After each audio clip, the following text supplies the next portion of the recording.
tirsillatib mana shu ko'rib turgan obyektimizni hozir bitiramiz. Ko'rib turganlaridek santenlik ishlarni qilganmiz. Endi topli pol turbasini to'qiymiz, bitta tirsillatamiz. Qani ketdik. Mana topli pol turbalarini ham to'qib bo'ldik. Endi stashkasini qo'yamiz. Qani bitta tirslatib endi. Mana stashkalarni bitirdik. Ana endi cho'zib o'tirmaymiz, mutlaq bitiramiz. Qani yana bitta tirslatamiz. Mana do'stlar, ko'rib turganlaringizdek chiroyli qilib bitirdik. Hozir sizlarga chiroyli qilib obzor qilamiz. Asosiy kirish eshigimiz tashqaridan, mana bu tomondan ichkaridan kirish eshigi. Mana bu yerimiz. Kirganda shunaqa kichkinagina koridorimiz, radiatorimiz bor.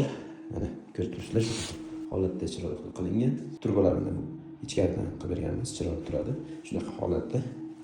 Bu kotel orqali isiydi.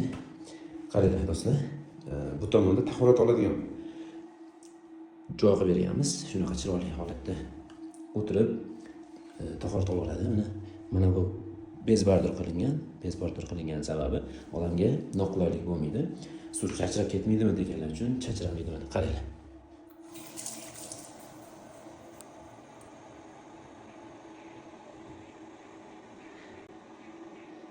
Chachramayapti do'stlar. Undan keyin rakovina joylab berganmiz.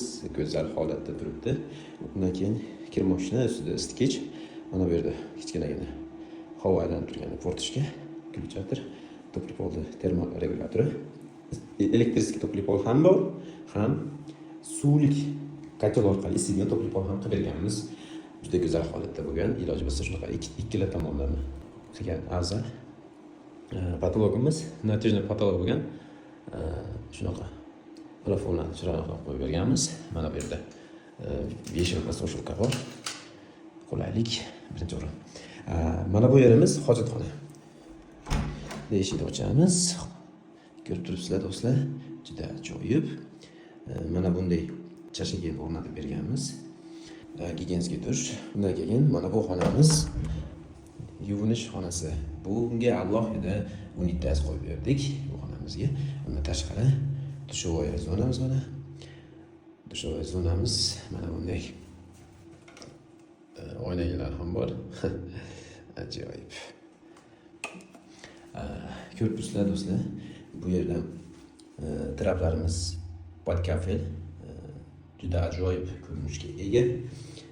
Mana bu yerga o'zi kalyondan pergorodka qilinadi. Devorlarimiz zabardast va quvvat bo'lib kafeldan bo'lgan. Ko'rib turibsizlar, mana bu tomon yarkiroq, bu tomon to'ngaroq bo'lib, polga bitta bo'lib chiqib ketgan. Juda go'zal bo'ladi. Bu ham patolog natijali bo'lgan. Endi do'stlar, o'zingizlarga fikrlarni qoldiringlar. Nima deysizlar do'stlar? Sizlarga ma'qul keldimi, yo'qmi? Kommentariyada o'z fikringizni qoldiringlar. Bizni kuzatishda davom etinglar. Sizlarga qilgan ishlarimizdan chiqarib boramiz. Bizni yo'qotib qolmaslik uchun albatta obuna bo'lib qo'yinglar. Bizni qo'llab-quvvatlab turinglar. Like, komment sizlardan, bizdan esa sizlarda doim xizmatinglarda bo'lib, ishlarni bitirib, sizlarga ko'rsatib boraveramiz. Hammalarga katta rahmat. Sog' bo'lasizlar, salomat bo'lasizlar.